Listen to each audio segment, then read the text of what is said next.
So today we can actually present a kit guru first. This is our first review of a Philips Evnia monitor. Now if you didn't know, Philips Evnia was launched at the back end of 2022 and it's essentially a new gaming lineup that is replacing the Momentum series. Today then we're starting at the high end with the Evnia 34M2C8600, and this is a QD-OLED ultra-wide display retailing for £1,149 here in the UK. Offering a clean design as well as all the benefits that an OLED monitor brings, could this be your next gaming display?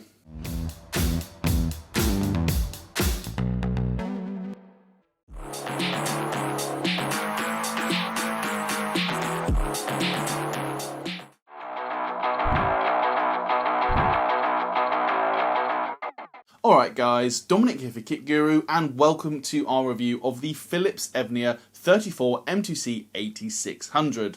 As we mentioned, this is an ultra-wide monitor with a 3440 by 1440 resolution. It's using a QD-OLED panel with a refresh rate of 175Hz. It's also promising near instant response times. It comes with Display HDR True Black 400 certification, and it also supports Philips Ambiglow lighting. So without any further ado, we're going to dive straight into it with a look at the design. If you've seen any other Evnia monitors before, then you will know that the company does things a little bit differently. Instead of the typical all-black aesthetic, the 34M2C8600 is actually rather eye-catching with its white and silver design. The base of the stand and the rear of the display are this nice matte white, while the front bezel and the stand are silver.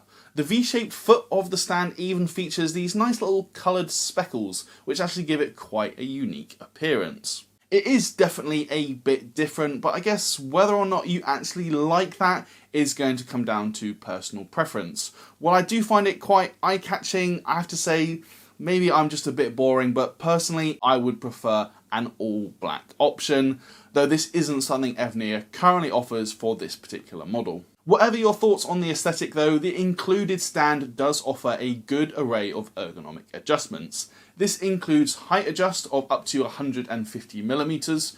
We also find 20 degrees of swivel both left and right, and there's also tilt from 5 degrees downwards to 20 degrees upwards. That does mean there's no pivot or rotational abilities here, but considering this is a curved ultra-wide, I don't really see that as a significant loss. There is also support for VESA 100x100 mounts as well, so if you have a third-party monitor arm or custom stand that you want to use, then that is supported. The eye-catching design also extends to the array of LEDs on the rear of the display, and this is used for the Philips Ambiglow lighting. I really think this is a great addition. You can either use it to pick a specific colour or rainbow effect just to add some more ambience, or it can actually follow what's on screen and add extra depth to your gaming experience. Alternatively, you can be boring and just turn it off. Also on the back of the screen then we get a look at the connectivity options. Here we find a total of 4 video inputs, so there's 2 HDMI 2.0, 1 DisplayPort 1.4 and then 1 USB Type-C, which does support DP alt mode and also 90 watts of power delivery. I have to say it is a real shame that we've got HDMI 2.0 ports here and not 2.1. This actually means you're going to be limited to 100Hz at 3440 by 1440 when using an HDMI cable, and that is a definite loss of utility, particularly because I don't really understand this. There's no hardware G-Sync module, so as far as I'm concerned, there is no need for that compromise. Back to the I/O however, we find a 3.5mm audio jack as well as 1 USB upstream and 2 USB downstreams. Both of these are 5 gigabits per second, but the yellow one supports fast charging. The only other thing to mention then as part of the design is the small OSD joystick, which is found in the back right corner. This is obviously used to control the OSD system itself. There's no other buttons, so everything has to be done by the joystick, or you can use the SmartControl utility, which we'll get to in a moment. Speaking of the OSD though, everything here is split into 8 main tabs, and I have to say the overall design is very ugly and really doesn't match the clean and modern aesthetic that we get from the design of the monitor itself. Sure, it does work well enough and things are mostly easy to navigate, That said, it does actually confuse me slightly that instead of clicking the joystick in to accept or enter a particular setting, you actually have to push the joystick to the right. It's not the end of the world, but it did take some getting used to. As mentioned though, there is also a Windows-based app that you can use called SmartControl. I have used this in the past and I said it looks like it came straight out of the Windows XP era, and that doesn't appear to have changed.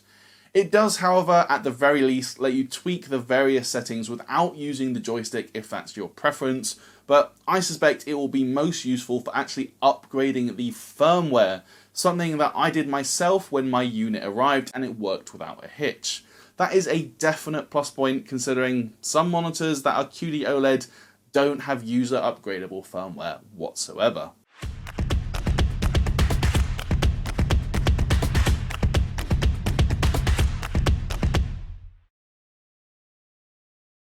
Moving on now then to talk about the display itself. The first thing I'm going to say is if you haven't seen my review of the Alienware AW3423DW, then I highly recommend you go back on the channel and watch that video. Not because I'm going to make a direct comparison of the 34M2C8600, but both screens actually use the same QD-OLED panel from Samsung, and there's a lot of other similarities as well, so it would just help lay the groundwork for this review. That starts then with the semi-gloss coating, which may actually be the exact same one as used on the AW3423DW, as the end result is exceptionally similar. This coating has come in for criticism as it can reduce the black levels depending on your levels of ambient lighting. In brighter environments, the blacks can get slightly washed out and they take on more of a grey appearance. Speaking for myself though, I personally think this semi-gloss coating is actually a pretty good compromise. It does a decent job at muting reflections and you're still going to get better contrast and black levels than you would from an LCD anyway. There is also the issue of the sub-pixel structure, and Evnia calls this the RGB Q stripe.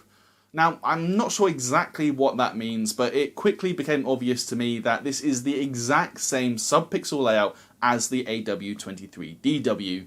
This means we have a sort of triangular layout with the green pixel on the top, and on the bottom we have the red and the blue pixels. This layout can cause some visible fringing around text, as I'm going to show here, but in my opinion I really don't think it's as big of an issue as it's been made out to be, and certainly in my view LG's WOLED layout is much worse for text legibility. Burn-in is another key area to consider, and Philips has included a bunch of different options within the OSD, all aimed at mitigating burn-in. The first is called the screensaver option, and it doesn't do what you think. Instead, after a few minutes of activity, it will simply dim the brightness of the screen. There's also the pixel orbiting setting, which essentially just moves the image by a couple of pixels every minute or two. It's generally not noticeable when you're actually using the screen or playing a game, but it can help mean any pixels don't get stuck. The other setting is the pixel refresh option, and this will take place after every 4 hours of cumulative use, and it takes about 10-15 minutes just to run through and refresh those pixels.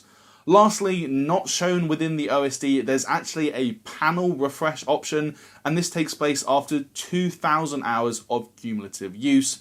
Needless to say, I didn't get to that in my review experience, but apparently, according to Evnia, it just takes about an hour and should calibrate the uniformity of the panel itself. With all of those kind of disclaimers and caveats out of the way then in terms of the QD-OLED technology, coming on to actual panel performance, I have to say this is a top tier screen. That starts with our SpyderX testing, where we see a very wide colour gamut thanks to the quantum dot layer. We've got 100% sRGB, 94% Adobe RGB, and 99% DCI P3 coverage.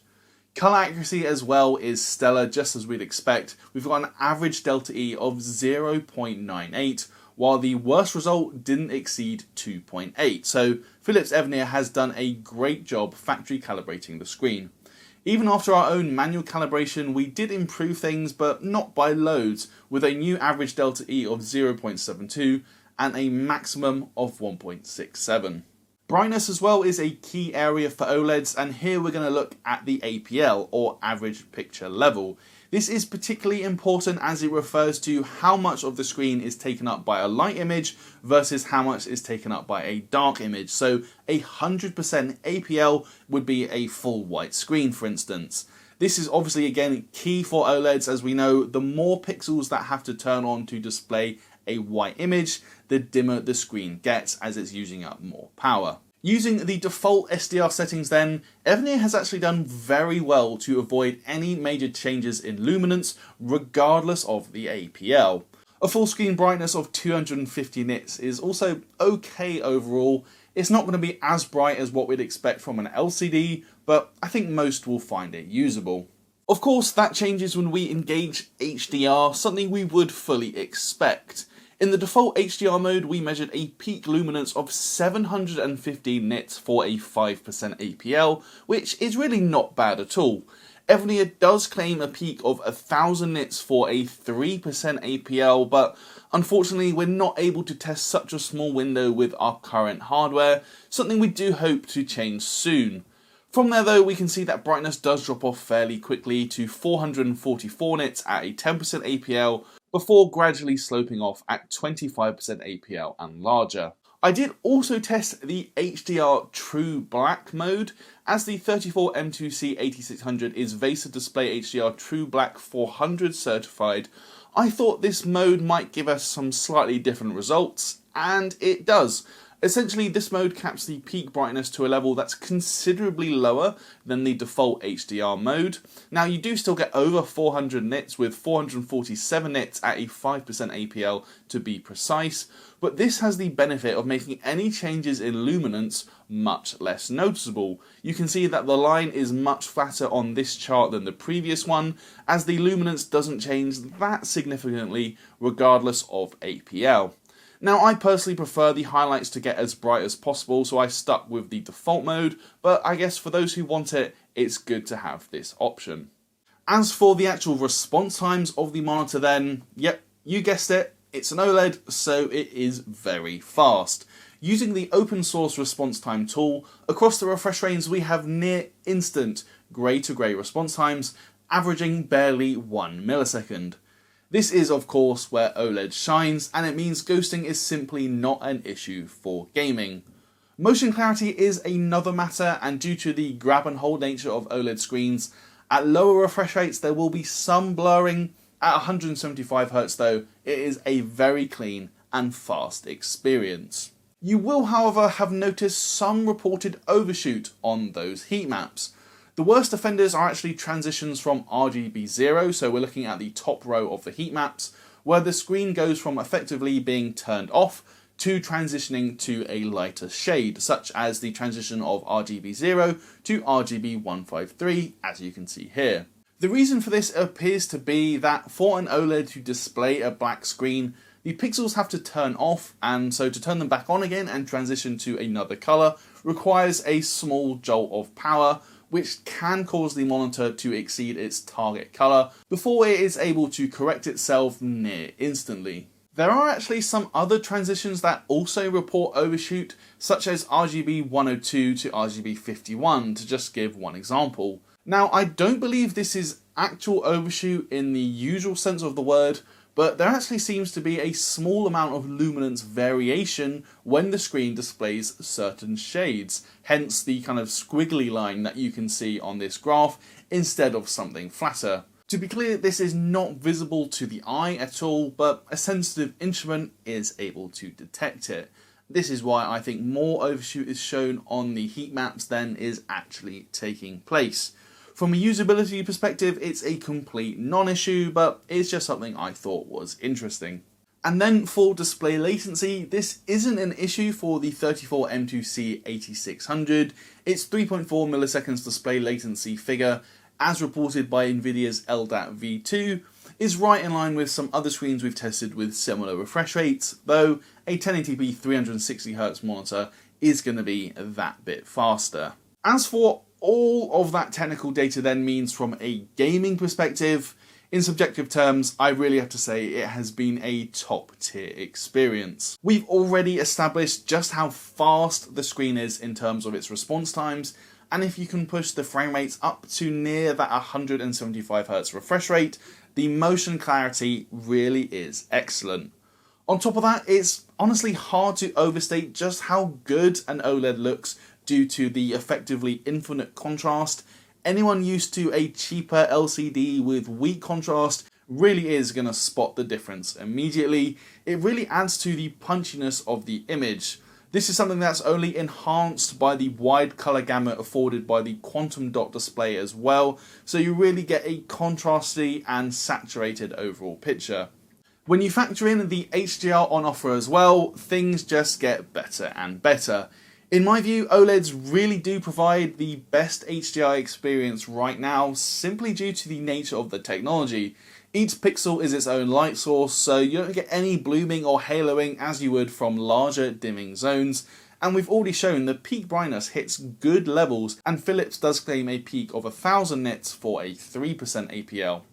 In a nutshell, I really don't think many monitors are going to be offering a better HDR experience right now, and again, this is a huge upgrade over basic LCD SDR monitors, something which I cannot overstate enough.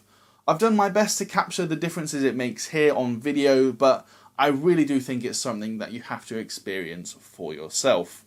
Just quickly sharing my thoughts on Adaptive Sync as well. This monitor is not officially G-Sync certified, and in discussions with Evnia, they told me that they have no plans to pursue this.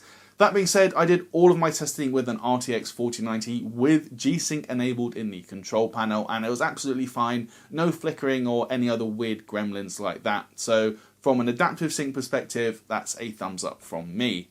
Viewing angles are also exceptional with next to no visible color shift or dimming, even at extreme angles. And there's also no backlight bleed, as there's no backlight due to this being an OLED display. In fact, overall luminance uniformity is exceptional with barely 2% deviation at 100% brightness. All in all then, the Philips Evnia 34M2C8600 is a fantastic monitor. By opting for Samsung's QD-OLED panel, we get very fast response times, an effectively infinite contrast ratio, and proper HDR. I really have to say, if you haven't tried an OLED for gaming, I cannot recommend it highly enough. There are just a few things to be aware of though if you're thinking about buying a first gen QD-OLED display, and that includes the semi-gloss coating that's used here, as well as the irregular subpixel layer, which can cause some colour fringing. I don't personally think either of those are major issues, but again, it's just worth knowing about. The biggest concern I have for the 34M2C8600 though is actually the pricing.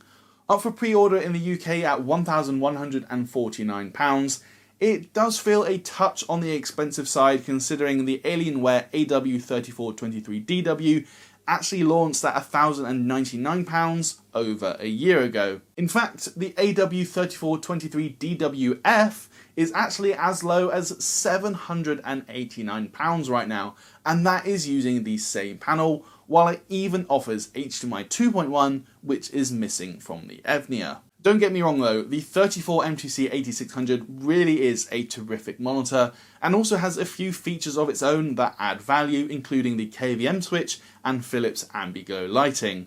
I just think when you've got some more well-established brands that are offering near identical monitors for a couple of £100 less, then the Philips could do with a price cut just to keep it extra competitive. If you do pick one up though, I have absolutely no doubt it will keep you very happy indeed. That is going to do it for this review then guys, so if you liked it, please do toss me a thumbs up. As always, let me know your thoughts down in the comments below, and be sure to subscribe if you haven't already. Why not come over to our Discord server where we can carry on the conversation? That's linked in the description. And while you're there, you can also find a link to our brand new merch store, and if you're feeling particularly generous, you could even consider backing us on Patreon. That's it for this one though guys, I'm Dominic Kit Guru, and I'll see you in the next video.